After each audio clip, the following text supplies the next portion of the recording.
And we are live. Hey Lee, nice to see you. We're here with Loree from Seller Investigators. Lee, pleasure to have you with us. Thank you for having me. I like the intro. That was really well done. Okay, I will say one thing.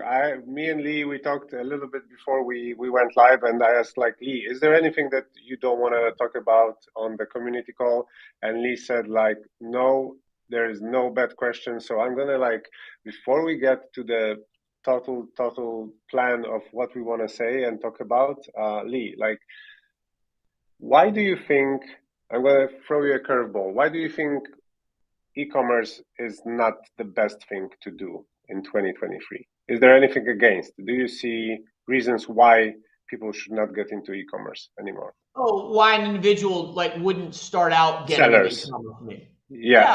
Yeah, I think it depends on your personality, but I think e-commerce is one of the best things you can do. There's an unlimited amount of money you can make if you find a good product, and it's difficult to get started, that's for sure, because there are a lot of professional sellers that are out there, and a lot of people who have a significant amount of head start on you if you're just starting today. But if you're willing to work hard at it, it's a wonderful type of business. It runs when you're asleep, which is one of the hallmarks of a great business. And you don't have to be an expert at everything in order to be successful. There are now some very good enterprise level tools, and I would qualify our business as an example of that you can use or purchase depending on what the type of software is for relatively inexpensive amounts of money that can really help level the playing field against some of the big players. You need to have good advice and people helping you, but I absolutely think e-commerce is a great opportunity for almost anyone. And even for people who live in places where there's not as much opportunity, right? I mean, if you live in an economic zone, whether it be because you live abroad somewhere where there's a little opportunity, or in an environment where there aren't a lot of great jobs based on just the geography of where you live, e-commerce can help alleviate that. It gives you the ability to work out of your house and make a successful living. Yeah, and I always say that when people, and a lot of them are asking like, is 2023 or next year, current year, is it a good time to go into e-commerce? I always say like, and Yuli is you're a prime example of that. You guys at Seller Investigators, you are working with like a lot of huge sellers, like one of the biggest companies in, sellers in the industry, but not only, right? And you also work with smaller sellers, with sellers that are not only private label, but also, but also wholesale. And I often say like, sometimes it's better even to start with wholesale because you don't have to have as much money as just the initial push. You don't have to worry about reviews. You don't have to worry about your copy, about your branding, because you're already reselling something of a big brand. So there are many ways, I think, to enter and to just start the business and to learn the trade, so to say. And then there's so many tools and so many automations that I personally always been using, and they just make your life easier and they make you understand, like, just help and ease your life.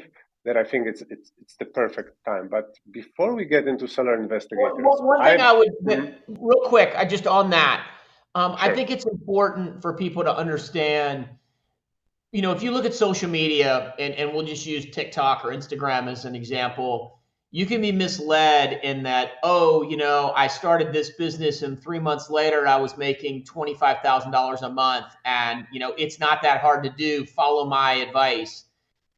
That I think people need to be a little careful of. It is a business. It takes time. It compounds on itself. You need to block and tackle every day, every week, every month. You need to do it for a long period of time to see success. But the success is absolutely available, to your point. But just don't get discouraged if it takes a little longer than Instagram or TikTok tells you it might. If it seems too good to be true, it probably It is almost in that always sense. is. That's Okay, right. then Lee, I want to know, and I'm sure our listeners and our members of our rebellious community want to know a little bit about like your story. Have you always thought about becoming part of the e-commerce system? Have you always wanted to be part of that, or it's a completely different type of story? Yeah, I mean, How was not it for you? really. I mean, mine is more of an entrepreneurial journey. When I was in lower school, so it would have been, I was like 10, 11, 12 years old, something like that. There was a store not far from our house, and I used to ride my bike there and buy jelly beans by the pound, and then I would break them up and sell them at school in smaller denominations and make money on it. So technically drug dealing, I guess, if we're going to be technical about sugar. But I think I had it in me early on. I did that. I had a landscaping business. I sold t-shirts in college. I did little side hustles left and right, and then got out of school, got a banking job, a corporate type job with a suit every day, and essentially chained to a desk doing modeling, Excel modeling at the time, and really just was not for me. I was much better suited to be an entrepreneur. I came across, or I had an idea one night lying in bed, and my wife was asleep, and she rolled over and had a lucid moment, kind of talking to me, and I thought that was really interesting, and that spawned about a 10 or 12-year run where I invented one of the first wearable devices outside of a heart rate monitor, and then I was fortunate enough to sell that or exit that to a company out in Silicon Valley. I took a couple of years, about a year and a half, and kind of worked my way into this business, the seller investigator business. My partner, Robert Ferraria, who is based up in New York, I'm in Atlanta. He and I had met in Hong Kong years ago, and we both were sellers at the time. And I had then subsequently sold my business, so I was out of the Amazon space, but was an active seller for many years. He still had an Amazon business, and he came to me and said, I think I have this idea that I want to run up the flagpole. I am super good at managing the teams and doing a lot of the legwork, but I need someone to keep the trains running on time. And that's one of the things that I'm pretty good at. And so we made a great team. We got a third partner who's our CTO. So we have a lot of consistency within our technical stack or technical team. And as a result, the three of us have had a 7-year run in this space. And we've certainly gained an expertise in the space. I didn't go out looking to be, an Amazon software vendor, but life has a way of, happening. And if you're open to change and being willing to kind of take risks, if you're fortunate, you can have some success. And we've been very fortunate in that sense. Okay, I have two follow-up questions. This is a great story. First one goes like this. How long did you last at the corporate job? Oh, like 2.5 years. And after 3 months, I hated it. Like I was just putting up with it. I think I had one job that was corporate, and I lasted 2 years as well. But like I very quickly I knew like this is not a place where I should be. It was just gaining the courage, and kind of I didn't want to escape before having an alternative plan, which I think still is a smart thing. Like I didn't just want to, hey, I'm done, and then what? I just wanted to find something in the meantime. But I also quickly knew. Second follow-up question. Did you, after exiting for the first time and selling the business, did you do any of I'm out, I'm going to be meditating and just sitting on the beach, or you just knew that you want to jump into straight into No, something for else? sure I went through that. Yeah. No, I took a few months and I didn't do anything. And what I found is that to be 42 years old and not have a direction was pretty lonely, in that there just weren't people around during the day that wanted to not work for, large chunks of the day. And so and I always wanted to get back to work. I mean, I actually think, we are built to work. It is biologically wired into all of us. And if you're fortunate enough to find something you like to do, and, and for me, that's being a leader, that if I can find something that I like to do, it's not really work. I like it. I mean, I enjoy these conversations with people. I enjoy helping people. We are providing a service as seller investigator that is genuinely needed by people. And I don't feel like I'm selling snake oil, right? I'm doing something that directly benefits, and it affects every Amazon seller can benefit from our tool. and we do it in an honest way. We work really hard. We try to do the right thing at every turn. And if anything goes not according to plan, we're ready to step in and fix it because we think it's just the right thing to do. So I feel very confident that the service we're providing is something that is badly needed and that we're doing the right thing all the time.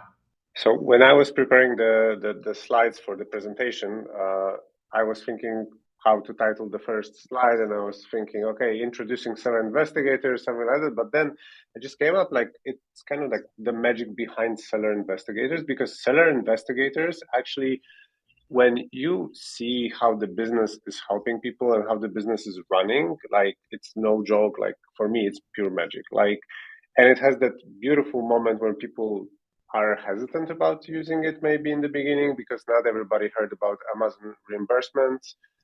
But then as soon as they understand and get through the audit that you do, like I think it's really magical because it's just profit, it's just benefit to the seller. So maybe if you could, Lee, introduce us a little bit to seller Sure. investigators. So What's the core? at the 30,000 foot level, and I'm happy to go into more detail. When your product goes into the FBA warehouses or the seller central warehouses, and we're talking about FBA now, not FBM. FBM, the inventory doesn't go through the Amazon warehouses, and we can't help you very much. I mean, a little bit, but not very much. FBA is what we're talking about. And essentially, from the point that Amazon takes delivery of the product in the warehouse all the way until long after it ships, Amazon is responsible for your inventory. And theoretically, they should be perfect. However, they're a big business, and no matter how big you are on the platform, you're small. And as a result of that, their systems are not perfect. One really easy example to talk about is on inbound shipments. And about 40% of what we do falls into inbound shipments. That product comes into the warehouse. They have your weights and dimensions that they think your product weighs and measures in their warehouse. When your corrugated box, your outside box, the box that has a case pack in it, when that arrives at Amazon, they throw it on a scale, they laser size it, and they estimate what's in the box. So if their weight and dimension is off, they're going to miscount your inbound inventory every single time. And that happens. And I know people are going to listen to this and say, oh, I do a better job of that. My fulfillment center always puts the right number on the invoices. We double check it. We do whatever your system is. I'm telling you, we see this thousands of times a week that Amazon miscounts inventory. Thousands of times a week. It is a chronic problem by the way that they do it. However, if they actually physically counted your inventory, it would be very slow and tedious because they have tractor trailers of stuff coming in and out. And two, there would be a human element where there would be errors made by people who are counting. So there isn't really a great solution to them being perfect. However, we keep them honest. So we step in and we fill that gap and we determine where there are discrepancies. That's just one example. There are 10 or 15 leak points where we find inventory issues. But essentially, we advocate on behalf of the customer, and the customer is the FBA seller in this case, on their behalf. We find about 1% of net sales on average in a normal account. So if you're doing $1 million a year, you can estimate that we'll find between $8,500 and $10,000. That's a very consistent range. We find that very consistently. And with our systems in place, hopefully we can alleviate some of that number, but there's always going to be some leakage in an account at $1 million or even at 50,000 or 100 million or a billion. And we've got accounts ranging across that platform. I remember first time I used a reimbursement service.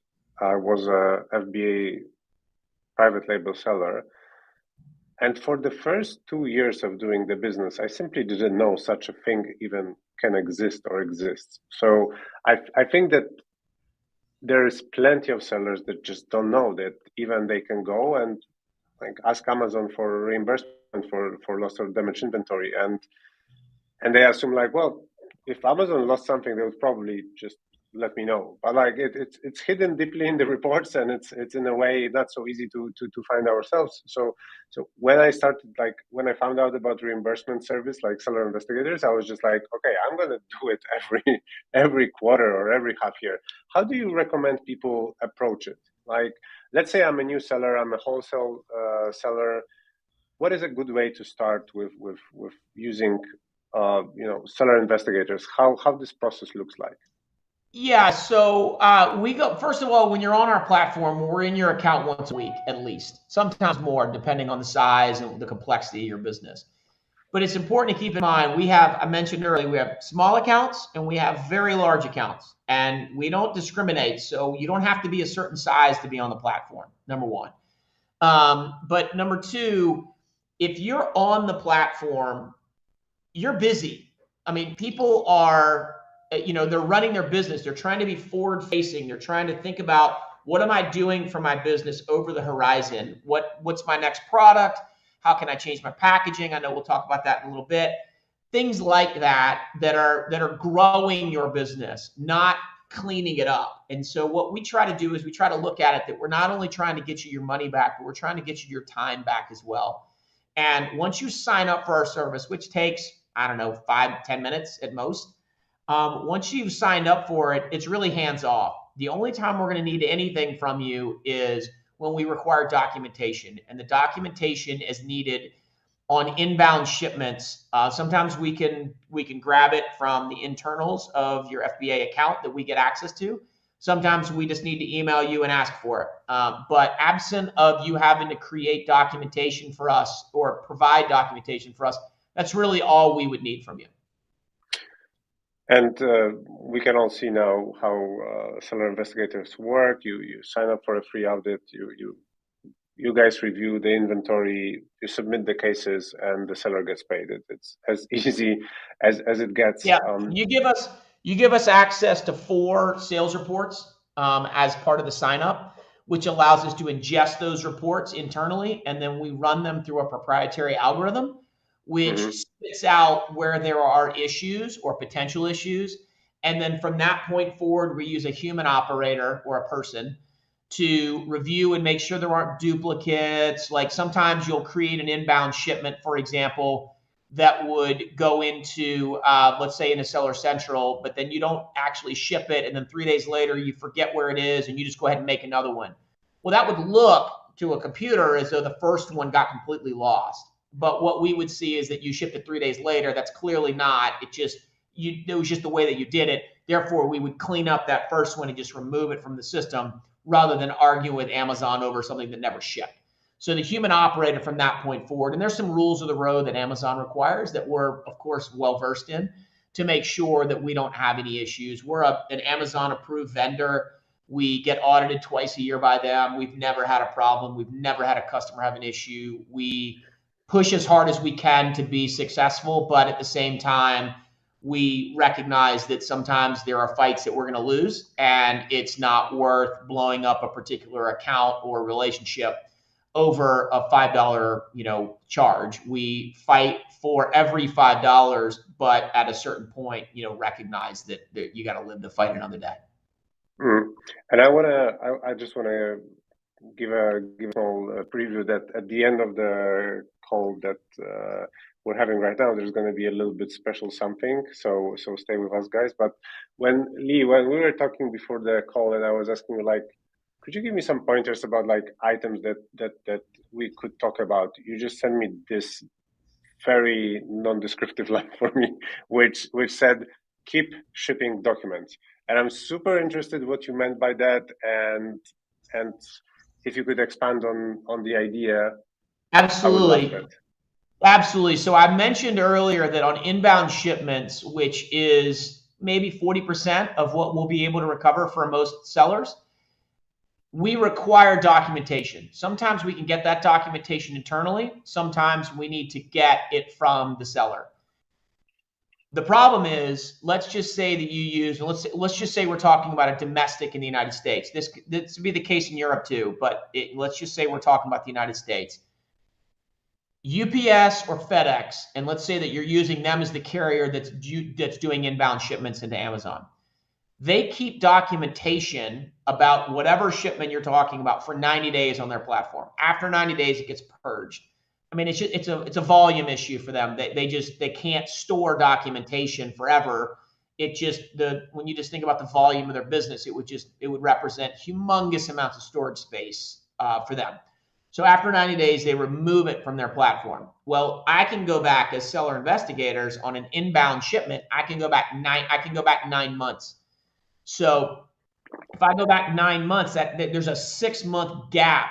If I came to you and said, hey, I need this documentation, and I don't know what today is, June 28th. Let's say that we needed something from January, just for argument's sake. Now, this is a new client, not an existing client, because we would have cleaned that up before we got here, if you'd been on our platform since December. But let's say that we needed documentation as a new client from December or January or February. That would not be available if you went to your shipping carrier. You need to have it on a system. And we don't care how you do it, but just create a folder on a computer somewhere in your system, have it be one of your operations people, and just dump the documents in there. Tag them as, shipment, put the date. We don't care. You can do the PO from when you shipped it into Amazon. Whatever you want to do to identify it. If you want to give us access to that depository, we'll weed through it and we'll find the documents. If you are organized enough to put it in folders and make it easier and want to ship it to us, you can send it by carrier pigeon. You can upload it on our dashboard. You can email it to our people. Whatever you want to do, CSV files, we take it all. We're well versed in dealing with people's processes. But we need those documents, because without them, Amazon will not give the money back. And unfortunately, that means that, a significant amount of money, 40 basis points that you're owed, is potentially going to go out the window. And if I understand correctly, if I am, as a seller, subscribing to Seller Investigators, there is no subscription fee, there's no ongoing fee. Are you basing your fees based on the amount of money that you can find and recoup? Right? Correct. So there is no risk. You can sign up for free. We run the audit for free. We give you the results for free. And then being on our platform is free, except when we find money, we take a success fee. We take a percentage of what we're successful getting back. So the way it works is, let's say we find $1,000 that's owed to you. We file a case, Amazon accepts it. Amazon then sends the entirety of that $1,000 into the bank account that's tied to your FBA store, whatever that bank is. We see that in the sales report, and then twice a month when we run credit cards, we keep a credit card on file for you. We run it against what we're owed. So we take a 25% success fee. That $1,000 theoretically had gone through. Whatever that next 2-week pay period, the 1st and the 15th of the month, we would run the card for $250. And you would see 100% of it into your bank. You would see it as a charge to us for the $250, and you'd get an invoice that reconciles what it was for. So I would say that it makes complete sense to sign up and become part of the Seller Investigator system as quickly as possible, even if you're a smaller seller that's just starting out. Like, it's just good to have this practice. I remember that for us, it was like we found, the reimbursements can happen and exist, and since then we were just hooked on that, and we stayed. So definitely worth just being there. For sure. Question. I mean, I would echo that in a couple ways.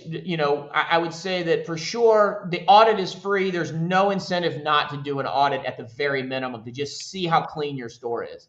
If you run a really clean shop, you'll know. It'll be obvious in the math. And we certainly come across people like that, but not very frequently. The other thing that we try and encourage people to think about is, if you're using another partner, another person like Seller Investigator, the audit is free. We find that because of the way we approach it, and I mentioned earlier about how my partner and I, or I guess my partners and I, our main emphasis is to do right by the client as to the best of our ability. And if we do that repeatedly, we will have a successful business. And that has played out.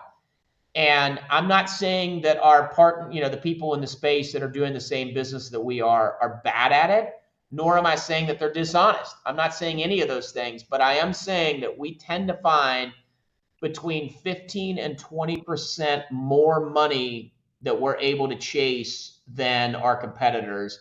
The logic tells me that it's because we have a labor arbitrage with our staff that allows us to go after the small things. Quite honestly, it's easy to go after $1,000 error that comes on an inbound shipment.